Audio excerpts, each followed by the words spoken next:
Hello दोस्तों, स्वागत है आप सभी का हमारे स्टोरी के पार्ट 3 में। तो चलिए बिना आपका टाइम वेस्ट किए शुरू करते हैं। अगले कुछ ही घंटों में मानवी अपने पूरे टीम के साथ रिंग रोड पर खड़ी थी। उसकी टीम ये अभी तक नहीं समझ पा रही थी कि आखिर वो अचानक से यहाँ आई क्यों। उन सभी के मन में काफ़ी कौतूहल मचा था। हर एक के मन में सिर्फ और सिर्फ एक ही सवाल घूम रहा था कि आखिर वो सब एक साथ यहाँ कर क्या रहे हैं। वही दूसरी तरफ मानवी बेचैन हो सड़क पर कभी इधर कभी उधर घूमे जा रही थी। उसके चेहरे के भाव ये साफ बता रहे थे कि वो किसी चीज को या तो ढूंढ रही है या किसी के तलाश में है। उसकी काजल से सनी बड़ी बड़ी आंखें चकर पकर कुछ ढूंढने का लगातार प्रयास कर रहे थे, मानो बिल्ली जैसे अपने शिकार पर निकली हो। तभी उसकी नज़र अचानक से कुछ ही दूर पर पड़ी। एक गाड़ी पर सफ़ेद लंबी इनोवा गाड़ी थी।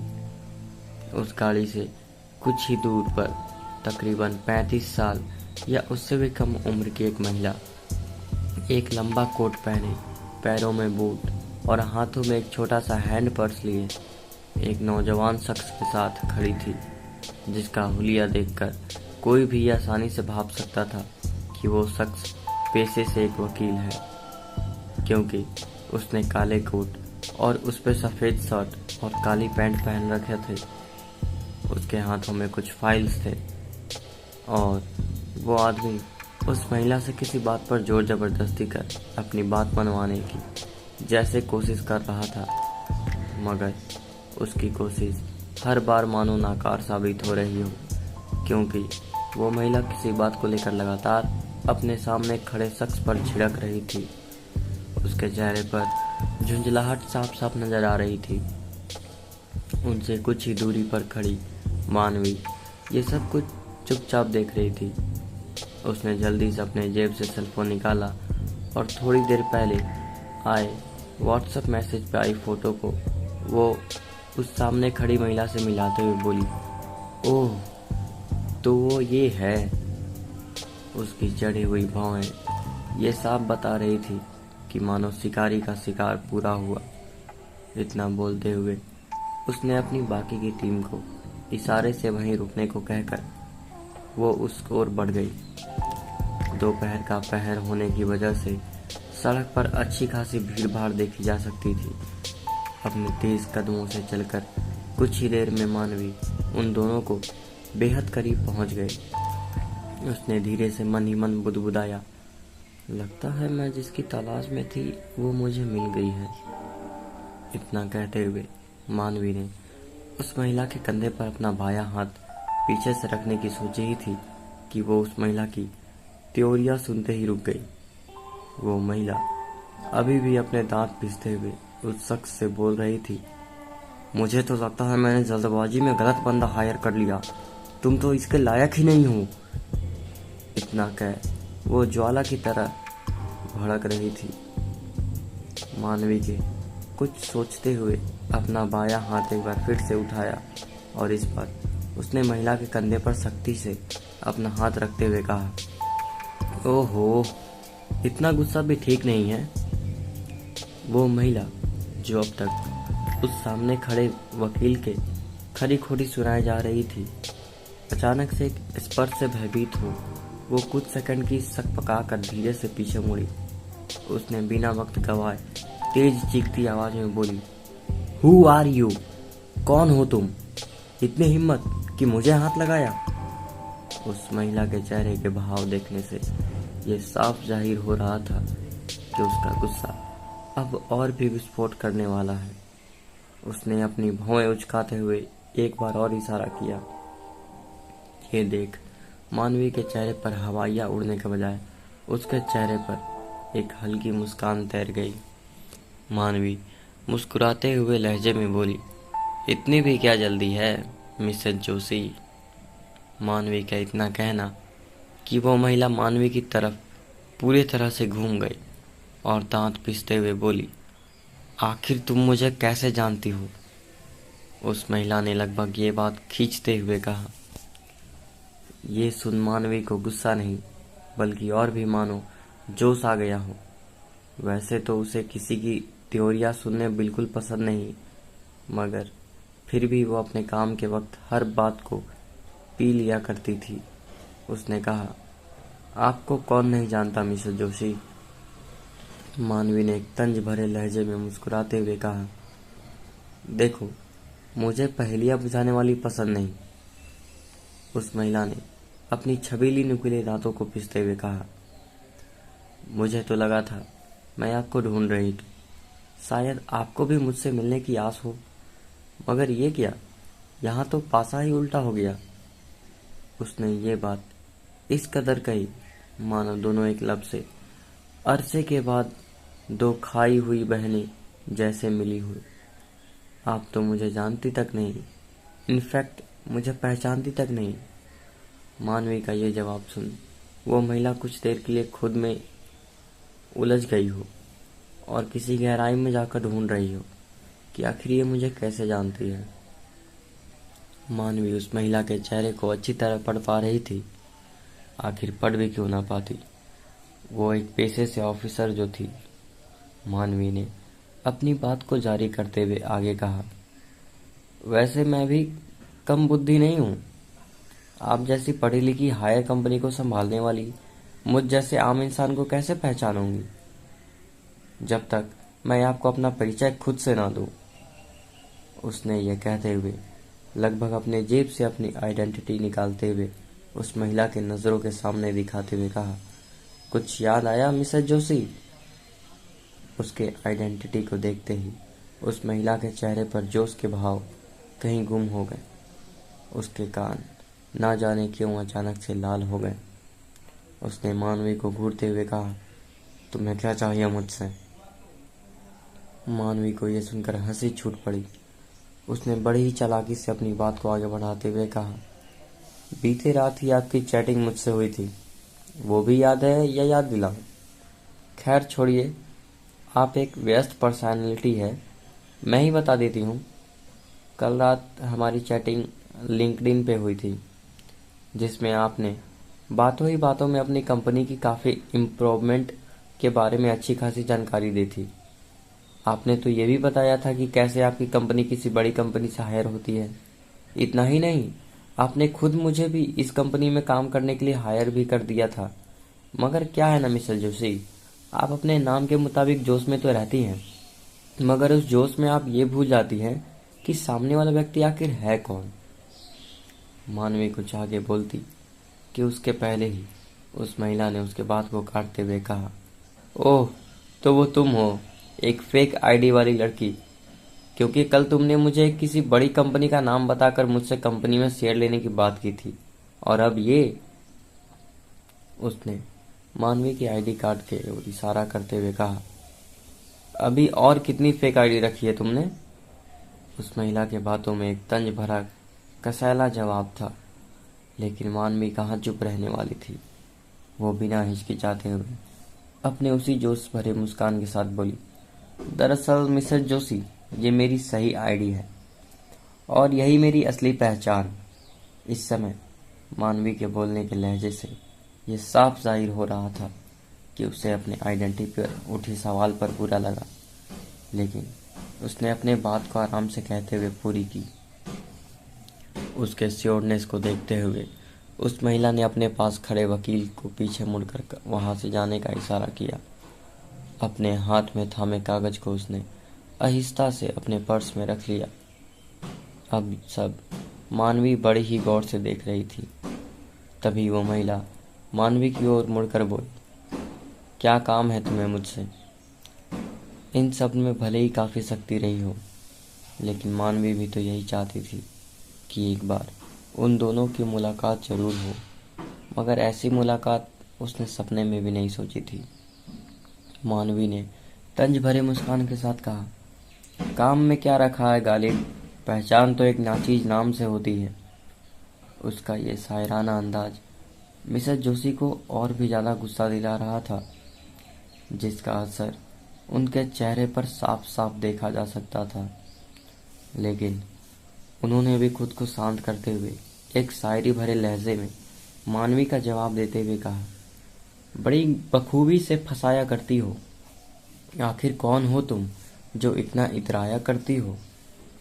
ये सुनते मानवी के चेहरे पर अब तक जो झूठी मुस्कान थी वो अचानक से सच्ची मुस्कान में बदल गई और वो ठहाके लगाते हुए उसकी हंसी फूट पड़ी। लेकिन उसने खुद को संभालते हुए कहा, nice to meet you Mrs Joshi. मुझे आपसे मिलकर काफ़ी खुशी हुई।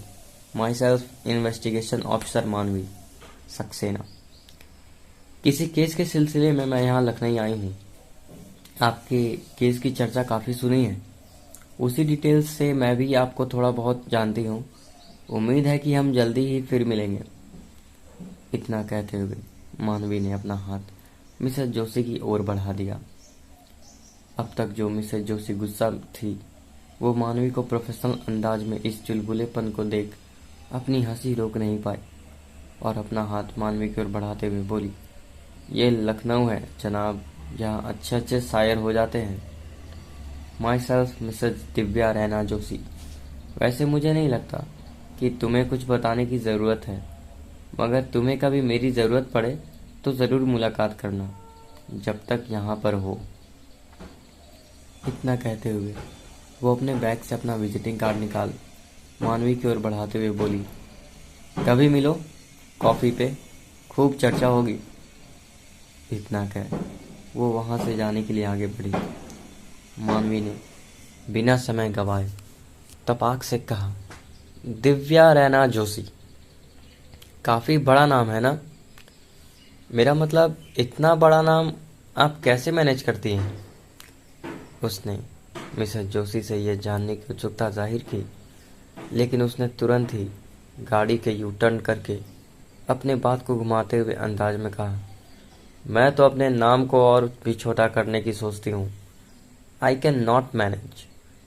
मानवी ने इस बात को लगभग इस तरह कहा मानो वो कितना परेशान हो अपने भारी भरकम नाम को लेकर। इतना सुनते ही कड़क लहजे वाली मिसेस जोशी के भी चेहरे पर इस बार फर्जी वाली नहीं बल्कि असली वाली मुस्कान तैर गई। उन्होंने अपने बात को जारी करते हुए कहा, लंबी कहानी है, कभी आओ हमारे बंगले पे समय मिले तो तभी बताऊंगी तुम्हें। मानवी ने विजिटिंग कार्ड थमाते देखते हुए कहा, शुक्रिया, जल्दी मुलाकात होगी मुझसे। मुझे लगता है अब मुझे चलना चाहिए। मानवी की बात से सहमत हो मिसेस जोशी भी मुस्कुरा के अपनी गाड़ी की ओर बढ़ गई। मानवी ने पीछे से किसी बच्चे की तरह चिल्लाते हुए कहा, बाय मिसेस जोशी, हम जल्दी मिलेंगे। उसकी आवाज़ इतनी तेज थी कि वहाँ से गुजरने वाले हर शख्स की नज़र उन दोनों पर ही पड़ रही थी, मगर मानवी का इंटेंशन कुछ और ही था। ये दोस्ती और नज़दीकी आखिर मानवी क्यों बना रही थी? अभी तो ये सिर्फ वो खुद जानती थी। मिसेस जोशी अपने कार में बैठ वहाँ से निकल गई। इधर मानवी भी अपने टीम के पास आ गई। उसके लगभग टीम मेंबर लखनऊ से ही थे। उन सब ने एक साथ पूछा, ये तो मिसेस जोशी थी ना? साला, जिस केस को हम सुलझाने के लिए अपनी एक कर रहे हैं। पीयूष ने लगभग खींचते हुए कहा, मगर उसकी ये बात सुन सब हंस पड़े। मानवी ने हंसते हुए कहा, चल तुझे गोलगप्पे खिलवाती हूँ, तेरा मूड अच्छा हो जाएगा, और मैंने भी कई दिनों से नहीं खाए हैं। वे सभी पास में लगी गुपचुप की दुकान की ओर बढ़ गए और वहाँ जा खड़े हो गए। सबने एक साथ कहा, भैया जरा जल्दी से गुपचुप खिला दो यार। इतना सुनते ही गुपचुप वाले ने उन सभी को गोलगप्पे खाने के लिए हाथ में दोना थमाया।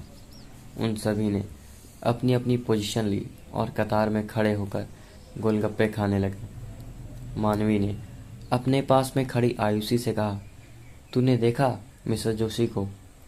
मानवी ने कुछ फुसफुसाते हुए अंदाज में कहा, लेकिन आयुषी ने जोश भरे अंदाज में कहा, आपको तो शायद पता भी नहीं, मैंने तो आप दोनों की एक पिक्चर भी चुपके से निकाल ली। आयुषी की ये बात सुनते ही मानवी के चेहरे पर एक बड़ी सी मुस्कान तैर गई। उसने गुपचुप की ओर इशारा करते हुए चुपचाप खाने को कहा। दोनों बिना किसी कानाफूसी के ही पूरी टीम के साथ गुपचुप खाना शुरू किए और थोड़ी ही देर बाद वो सभी वहाँ से ऑफिस के लिए निकल गए। रास्ते पर सब शांत थे। ना जाने क्यों मानवी भी अब पहले से खुद को काफ़ी रिलैक्स सा महसूस कर रही थी, मानो उसकी चिंता कम हो गई हो। आंखों पर गॉगल्स लगाए वो अपने नज़रों को टकटकी लगाए बाहर की ओर कहीं शून्य में देखी जा रही थी, जबकि उसकी सबसे बड़ी चिंता ही तो उससे थोड़े देर पहले टकराई थी। फिर वो इतनी नॉर्मल और रिलैक्स कैसे थी? ये बात किसी और को भले ही अजीब ना लग रही हो, लेकिन विस्मय को ये बात थोड़ी खटक रही थी। वो बराबर मानवी को नोटिस कर रहा था, मगर उसकी हिम्मत नहीं थी कि वो उससे कुछ पूछ सके। कुछ ही देर में वो लोग ऑफिस पहुंच गए और अपने अपने डेस्क पर पहुंच वो सभी रिलैक्स करने लगे। लगभग 20 मिनट बाद मिस्टर आहूजा अपने केबिन से निकल उन सभी के डेस्क के पास पहुंचे और बोले, क्या हाल है सबका? सबने एक साथ कहा, बढ़िया सर। मगर मानवी अभी भी शांत थी और शांत भरे लहजे में मुस्कुरा के बोली, आज तो बहुत ही अच्छा दिन रहा। उसी समय आयुषी ने बिना समय गंवाए उत्सुकता में बोली, सर आज तो मैं पूरे 1 साल बाद पानी पूरी खाई हूँ। आह, मज़ा ही आ गया। ये सुनते ही मिस्टर आहूजा के हाव भाव बदल गए। उन्होंने मानवी की ओर तिरछी नज़र देखते हुए कहा, आप सभी को ये बताने की कल आप सब थोड़ा जल्दी आइएगा, क्योंकि कल कुछ अर्जेंट मीटिंग है। इतना कहते हुए मिस्टर आहूजा वहाँ से चुपचाप निकल गए। ये सुन उन सभी के चेहरे पर कोई भाव नहीं आए, बल्कि मानवी कुर्सी पर निठाल बैठे हुए बोली, उफ, ये आए दिन की बॉक्स मीटिंग। उसके जवाब से ये साफ जाहिर हो रहा था कि वो मीटिंग में कोई दिलचस्पी नहीं रखती, मगर नौकरी तो नौकरी है। अब भला कोई काम को कैसे इग्नोर करे? यही सोचते हुए वो अपना सामान पैक कर घर के लिए निकल गई। लेकिन रास्ते में उसे एक बात खाई जा रही थी कि आज मिस्टर आहूजा का बर्ताव रोज की अपेक्षा इतना अलग क्यों था। इस बात ने उसके दिमाग को कौतूहल मचा रखा था, लेकिन अब करते भी क्या, खुद को शांत करते हुए घर पहुंची। आज घर का माहौल भी काफ़ी शांत था। वैसे भी वहाँ कोई नहीं रहता, लेकिन रुबीना भी आज मानवी के आने पर कोई उत्सुकता नहीं जता रही थी। ये बात अब मानवी को और भी ज़्यादा खटकने लगी थी। उसने तो सोचा था कि मिस्टर आहूजा को वो मिलकर दिव्या जोशी की मुलाकात के बारे में बताएगी, मगर उनका बदला स्वरूप देख वो चुप्पी लगाए गई। अब घर पर रुबीना का इतना शालीनतापन उसे खाने के लिए दौड़ा रहा था। वो चुपचाप सीढ़ियों से ऊपर चढ़ी और अपने कमरे की ओर बढ़ गई। कमरे में पहुंच वो अपना बैग रख शावर लेने के लिए बाथरूम में चली गई। कुछ ही देर में वो शावर लेकर जब नीचे आई तो उसने देखा रुबीना ज़मीन पर अपना बिस्तर लगाए चुपचाप निढाल हो रही है। ये देख मानवी को कुछ शंका हुआ और वो उसके करीब पहुंच आवाज़ देते हुए बोली, रुबीना, रुबीना। 2-3 बार आवाज़ लगाने के बाद रुबीना ने दबी आवाज़ में जवाब दिया, आप आ गए दीदी, मुझे पता ही नहीं चला। उसके आवाज़ में कहरावपन सा दर्द था, मानो उसे बहुत तेज बुखार हो। ओह, इसे फीवर है क्या? मानवी ने मन ही मन बुदबुदाया। तब रुबीना हिम्मत कर उठने लगी। ये देख मानवी समझ चुकी थी कि आज रुबीना की तबीयत ठीक नहीं है, उसे जल्द ही मेडिसिन की ज़रूरत है। उसने रुबीना के करीब जाते हुए उसके माथे को छूते हुए कहा, अरे बाप रे, तेरा तो शरीर तेज बुखार से तप रहा है, तूने मुझे पहले फ़ोन क्यों नहीं किया? मानवी के गुस्से भरे लहजे में एक चिंता साफ झलक रही थी। रुबीना ने सर झुकाते हुए कहा, अरे दीदी, इसमें क्या बताती मैं आपको, मैं ठीक हूँ, आपके लिए अभी चाय बनाती हूँ। उसका इतना बोलना कि मानवी का चेहरा टमाटर की तरह गुस्से से लाल हो ब्लश कर रहा था। उसकी गोल मटोल आंखें भड़क रही थी। वो अपना सारा पकड़ भड़कते हुए अंदाज में बोली, हाँ हाँ ज़रूर। उसने अपने बातों को आगे कहते हुए कहा, मुझे ना आज सुबह से ही भजिया खाने का बहुत ही मन था। मैं तो आते ही सोची थी कि तुझसे पूछूंगी कि तुझे भजिया बनाने आती है या नहीं, और वैसे भी तू तो इन्हीं सब के लिए यहाँ है, मेरा ख्याल रखने के लिए। तो ज़रा तू भजिए के साथ अदरक मसालेदार भी चाय बना ले, ठीक है। मानवी का तमतमाया गुस्सा रुबीना भाप ली थी, क्योंकि उसे अच्छे से पता था कि मानवी दीदी कभी ऐसे बात नहीं करती। अभी नाराज़ है और नाराज़गी से बोल रही है। मानवी पास में पड़ी कुर्सी को खींचकर उस पर बैठते हुए बोली, रुक, अभी तू, मैं अभी ब्लड टेस्ट वाले को बुलाती हूँ। इतना कह वो लाल पैथोलॉजी में फ़ोन कर सैंपल वाले को घर का पता देते हुए बोली, अच्छा अच्छा ठीक है, आप आइए। इतना कह वो कुर्सी से उठी और किचन में चाय बनाने के लिए बढ़ गई। ये देख रुबीना बोली, दीदी आपको मेरी चिंता करने की कोई ज़रूरत नहीं है, मैं बिल्कुल ठीक हूँ, हल्का बुखार ही तो है। मानवी ने किचन से अपनी बड़ी बड़ी आंखों से घूरते हुए उसकी तरफ देखा तो रुबीना की सिट्टी पिट्टी गुम हो गई और वो वापस से अपनी जगह पर बैठ गई। वो समझ चुकी थी कि अब उसने थोड़ा भी मुंह खोला तो गड़बड़ हो जाएगी। मानवी को रुबीना को वापस अपने जगह पर बैठते हुए देख अच्छा लगा। उसने फटाफट चाय बनाई और स्नैक्स में नमकीन निकाली और ये सब ट्रे में रख कर रुबीना के पास आ गई। रुबीना को भले ही अजीब लग रहा हो, मगर मानवी को आज थोड़ा अपनापन इस घर में महसूस हुआ था। इन्हीं बीच दरवाजे पर लगी डोरबेल बजी। मानवी समझ चुकी थी कि इस समय इतनी शाम को कौन आया होगा। वो वहाँ से उठते हुए बोली, रुक, मैं अभी आई।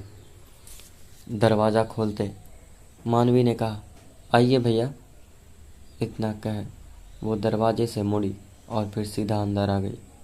रुबीना समझ चुकी थी कि इस समय कोई और नहीं, सैम्पलिंग वाले भैया आए हैं। रुबीना का इतना सोचना ही उसे डर लगने लगा। ये देख मानवी ने कहा, डर मत, कुछ नहीं करेंगे, तू परेशान मत हो। सैम्पलिंग वाले ने कॉटन से रुबीना के हाथ को पोंछा और टाइट मुट्ठी से अपनी नीडल की मदद से ब्लड सैंपल लेकर वहाँ से निकल गया।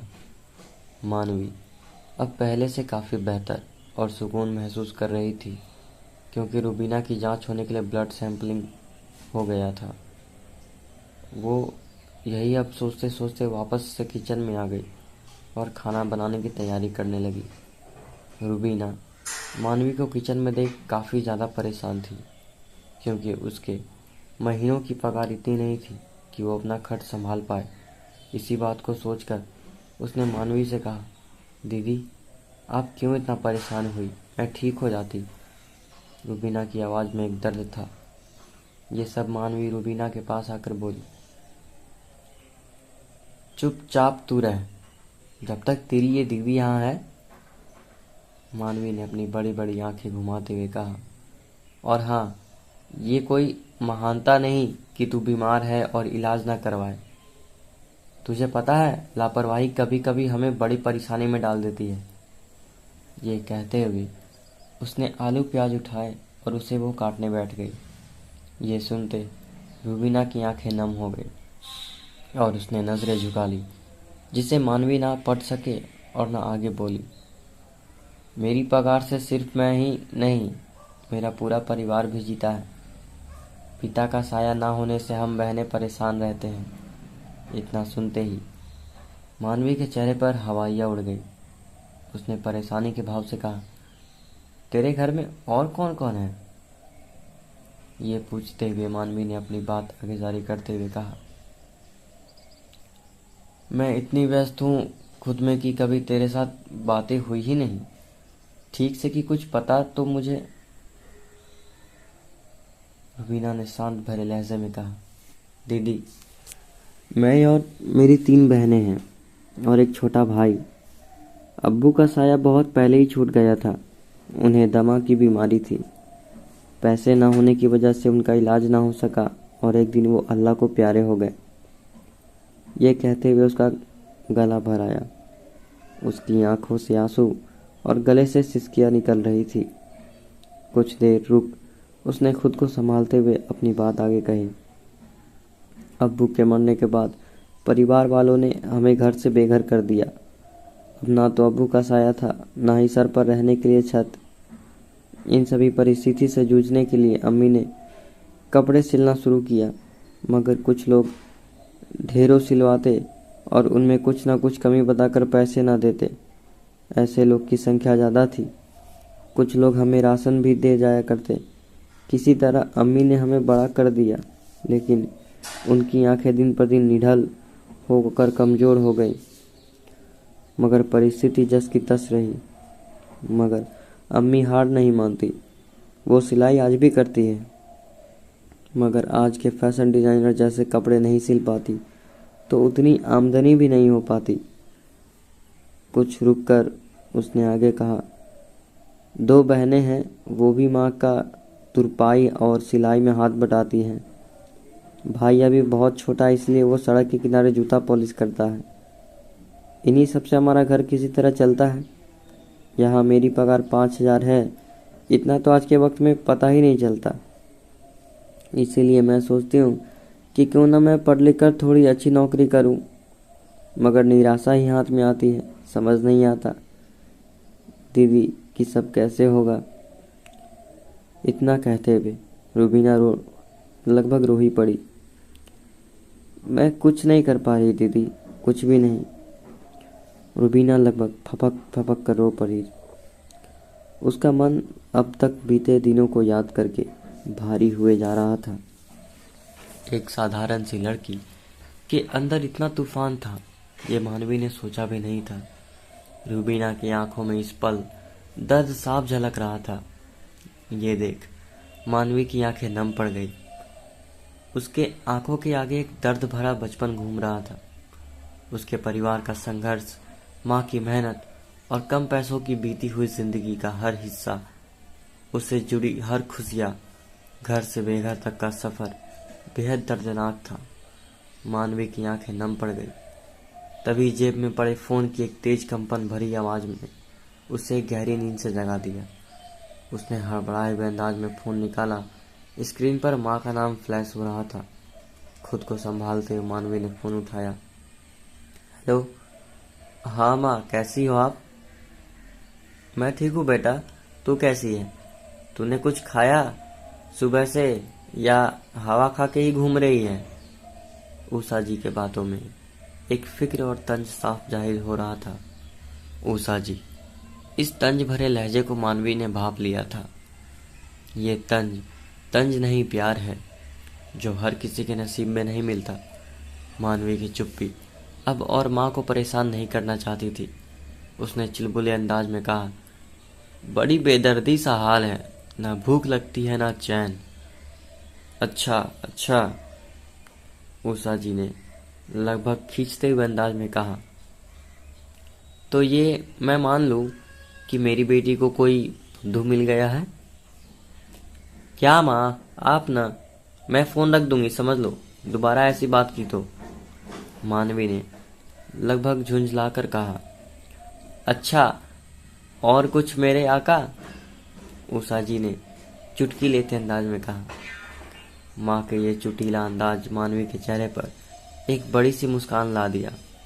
उसने हंसते हुए कहा, तू भी ना माँ, लव यू माँ। लव यू टू मेरी गुड़िया। उषा जी ने जवाब देते हुए आगे पूछा, और क्या हाल है? जानती हो माँ, आज मेरे पास 2 न्यूज़ हैं। एक तो अच्छी है, दूसरी थोड़ी ख़राब है। तो आप बताओ कौन सी वाली पहले बताऊं? उसने रूबीना को आराम करने का इशारा करते हुए वो वहां से उठ अपने कमरे की ओर बढ़ गई। पहले खराब ही बता दे, ताकि बाद में अच्छी खबर सुनकर मन ठीक हो जाए। उषा जी ने लगभग बिस्तर पर पसरते हुए कहा। ओके, तो बुरी खबर यह है कि आज रूबीना की तबीयत बहुत ख़राब है। अरे कैसे? तूने डॉक्टर को फ़ोन तो किया ना? ये सुनते उषा जी ने माथे पर परेशानियां के भाव उमड़ गए। ओहो माँ, कभी तो पूरी बात सुन लो। मानवी ने अपने पूरे कमरे के दरवाजे को बंद करते हुए कहा, माँ, मैंने अभी डॉक्टर को नहीं दिखाया है, मगर हाँ, यहाँ डेंगू बहुत फैला है, तो लाल पैथ को घर बुलाकर ब्लड टेस्ट करवा दिया। अब बस रिपोर्ट आते मैं उसे सबसे पहले डॉक्टर के ही पास लेकर जाऊंगी। मानवी की बात सुनते ही उषा जी बोली, ये तो तूने बहुत ही अच्छा किया। अब बता, अच्छी खबर क्या है? उन्होंने उत्सुकता से पूछा। अचानक से मानवी का चेहरा ब्लश करने लगा। माँ, आज मिसेज जोशी से मुलाकात हो गई। बात तो नहीं हुई, मगर हाँ, इस केस की नब्ज जरूर मिल गई। अब तक मैं सिर्फ कागजी तौर पर लिखित चीज़ों की जानती थी, मगर मुझे उम्मीद है कि अब शायद मैं इस केस की सच्चाई को जान पाऊँ, क्योंकि मुझे ये जानना अब बेहद ज़रूरी हो गया है। उषा जी मानवी की बातों को बड़े ही ध्यान से सुन रही थी। तभी उन्होंने अचानक से कहा, बेटी, अक्सर हम राह से मुलाकात करते हैं, मगर किसी के बातों में आकर गुमराह हो जाया करते हैं। तू तो अपने राह से मिल चुकी है और तुझे गुमराह नहीं, राह पर चलना है। मुझे भरोसा है तुझ पर। अच्छा, चल, मैं अब फ़ोन रखती हूँ। तेरी बुआ का फ़ोन आ रहा है। तू भी अपना और रुबीना का ख्याल रख। जी माँ, बिल्कुल। बाय माँ, मानवी ने फ़ोन रखते हुए कहा। फ़ोन काटकर वो सीधे उठी और नीचे रुबीना के पास आ गई। नीचे आते उसने देखा रुबीना गहरी नींद में सो रही थी। उसने फटाफट से आटा गूंथा और रोटियों की तैयारी करने लगी। कुछ ही देर में मानवी का खाना तैयार हो गया और वो रुबीना की ओर बढ़ी उसे उठाने के लिए। तभी मानवी के फ़ोन की घंटी बजी। उसने फ़ोन पर किसी अननोन नंबर को देखा। सोचा, ये किसका नंबर हो सकता है? उसने कॉल को आखिरी घंटी बजकर बंद होने से पहले फ़ोन उठाया और बोली, हेलो। फ़ोन की दूसरी तरफ से एक भारी भरकम आवाज़ आई। मानवी जी से बात हो रही है? एक अधेड़ उम्र के आदमी ने पूछा। जी बोलिए, मानवी ने कुर्सी पर बैठते हुए कहा। उस अधेड़ उम्र के आदमी ने तेजी में कहा, रुबीना नाम का अभी एक सैंपल आया था, वो डेंगू पॉजिटिव है, उन्हें भर्ती करना होगा। मानवी के चेहरे पर परेशानी के भाव उमड़ पड़े। उसने लगभग चौंकते हुए अंदाज में कहा, डेंगू पॉजिटिव? ठीक है, आप कहाँ से बोल रहे हैं? मुझे इस नंबर पर अपना पता भेजिए। इतना कह वो फ़ोन काटते ही किसी नंबर को डायल करने लगी। बेल जा रही थी मगर रिसीव नहीं हो रहा था। वो लगभग परेशान होते हुए बोली, शिट मैन। उसकी आवाज़ इतनी तेज थी कि रुबीना की नींद खुल गई और उसने कहराते हुए पूछा, दीदी क्या हुआ? मानवी की आंखों में गुस्सा और चेहरे पर परेशानी साफ झलक रहा था। तभी उसके फ़ोन पर घंटी बजी। बिना समय गंवाए उसने फ़ोन रिसीव करते हुए कहा, फ़ोन क्यों नहीं उठा रहे थे? कुछ अर्जेंट रहा होगा तभी तो एक लगातार फ़ोन कर रही हूँ। अभी कहाँ हो? तुरंत घर आओ। दूसरे तरफ से एक लड़की की आवाज़ आई, वो मैडम, फ़ोन चार्ज पर था, वहाँ सब ठीक है ना? उसने लगभग हकलाते हुए कहा, मैं अभी आता हूँ। इतना कह उसने फ़ोन काट दिया। ये आवाज़ किसी और की नहीं बल्कि विस्मय की थी। कुछ ही देर में विस्मय उन दोनों के पास पहुंच गया। जब उसने देखा कि रुबीना ज़मीन पर बहुत बूत बनी लेटी है तो उसे शंका हुआ, इसे क्या हुआ? उसने अपने मन में बुदबुदाया और आगे बढ़ा। उसने मानवी से पूछा, ये रुबीना को क्या हुआ? मानवी परेशान होते लगभग हड़बड़ाए अंदाज में बोली, इसे हॉस्पिटल भर्ती करना होगा, ये डेंगू पॉजिटिव है। क्या? विस्मय के चेहरे पर हवाइयाँ उड़ने लगी। मानवी ने अपना फ़ोन विस्मय की ओर लगभग बढ़ाते हुए कहा, देखो, मैंने टेस्ट करवाया है और इस नंबर से कॉल भी आई है। उन्होंने उस हॉस्पिटल का पता भी भेजा है, सो मुझे नहीं लगता कि हमें देर करना चाहिए। मानवी परेशान होते हुए बोली, आई थिंक मिस्टर आहूजा को भी फ़ोन कर देना ही चाहिए।